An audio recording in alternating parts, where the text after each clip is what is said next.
High people, ഞാൻ the inside verdict. ലാലേട്ടൻ്റെ തുടരും ഇറങ്ങിയിരിക്കുകയാണ്. കിടിലൻ പടം.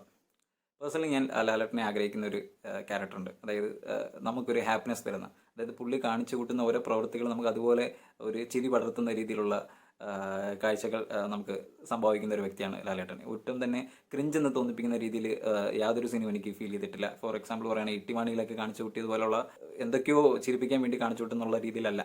പുള്ളിയുടെ ഫ്ലെക്സിബിലിറ്റിയാണ് മെയിനായിട്ട് എടുത്ത് പറയേണ്ടത്. ഈ ഒരു പ്രായത്തിലും പുള്ളി ഒരു ചാടുന്ന ചാട്ടക്കത്തിലാണെങ്കിൽ പോലും എന്താ ഒരു അഴകെന്നാണ് എനിക്ക് പുള്ളിയുടെ ആ ഒരു ഫ്ലെക്സിബിലിറ്റീനെ എനിക്ക് പറയാനുള്ളത്.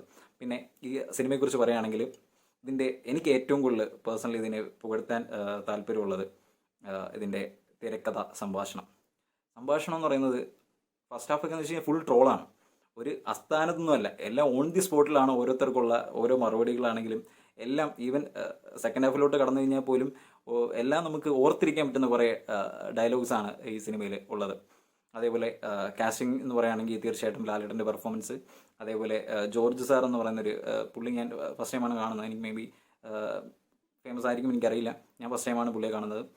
പുള്ളിയുടെ അഭിനയം തീർത്തും എടുത്തു പറയേണ്ടതായിട്ടുണ്ട്. കാരണം ലാലേട്ടനോടൊപ്പം തന്നെ ആ ഒരു രീതിയിൽ പുള്ളിയോടൊപ്പം പിടിച്ചു നിൽക്കണമെന്നുണ്ടെങ്കിൽ ഭയങ്കര ഒരു പ്രത്യേക ഒരു സ്വാഗ് തന്നെ ആ ഒരു ക്യാരക്ടറിന് തരാൻ സാധിച്ചിട്ടുണ്ട്. അതേപോലെ നമ്മുടെ ബിനു പപ്പു കുതിരോട്ടം, പപ്പു ചേട്ടമോൻ, അതേപോലെ ശോഭന, എല്ലാവരും കുറേ അത്യാവശ്യം നല്ലൊരു കാസ്റ്റിംഗ്, കുറേ ഗസ്റ്റ് അപ്പിയറൻസ് പോലെയും കുറേ ഒരു വരുന്നുണ്ട്. എല്ലാവർക്കും അവരുടേതായിട്ടുള്ളൊരു എന്താ പറയുക, അവർക്ക് കാഴ്ചവെക്കാനുള്ള ഒരു സ്പേസ് അവർ കൊടുത്തിട്ടുണ്ട് എന്നുള്ളതാണ് ഇതിൻ്റെ മറ്റൊരു പോസിറ്റീവ്.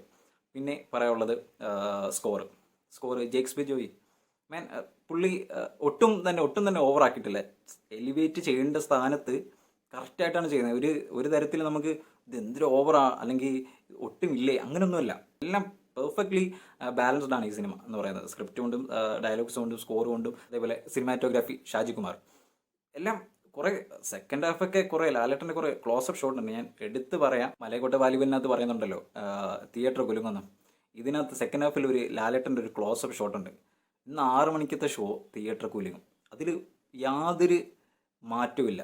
കാരണം അതുപോലാണ് പടം. ലാലേട്ടൻ്റെ അഴിഞ്ഞാട്ടമാണ്. യഥാർത്ഥത്തിൽ നമ്മൾ എന്താണോ ലാലേട്ടനിൽ നിന്ന് പ്രതീക്ഷിക്കുന്നത് അതാണ് ഈ സിനിമ.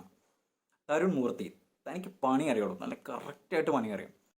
ഇതിൻ്റെ തിരക്കഥ എഴുതിയിരിക്കുന്നത് KR സുനിലും തരുൺ മൂർത്തിയും കൂടെ ചേർന്നിട്ടാണ്. ഇങ്ങനെ പടം കയറി വരികയാണ്. ഞാൻ ഇന്ന് ഫസ്റ്റ് ഷോ ഞാൻ കണ്ട തിയേറ്ററിൽ അധികം ആളില്ല, ഒരു പകുതിയോളം ആളേ ഉള്ളൂ.